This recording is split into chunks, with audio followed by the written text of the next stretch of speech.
Jebelin man died 5,500 years ago, and his body has been on display in the British Museum for a century. But experts always believed he died of natural causes, until now. A virtual autopsy table designed originally to support post-mortem forensic work reveals that Jebelin man was murdered. By removing the different layers, you can clearly see how his shoulder blade has been damaged and there's been a single stabbing wound that's penetrated.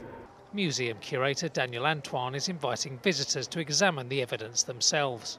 And you can see on the surface of his body there is a small cut, but also his shoulder blade is irregular. Developed in Sweden, the virtual autopsy table recreates cadavers by using a combination of graphics and real CT scans. By exposing Jebelin man's internal organs while enlarging and rotating individual areas, clear evidence of his brutal death has emerged. The underlying rib below the scapula has also been shattered into fragments, and all of this points out to a single blow to the back. It looked like he was stabbed in the back over 5,000 years ago.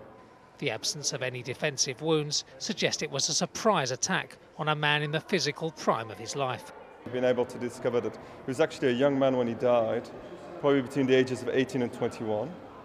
And he was probably also a strong young man. His mummified tissue reveals a lot of muscle, but his bones and the shape of his bones also suggest that he was quite strong.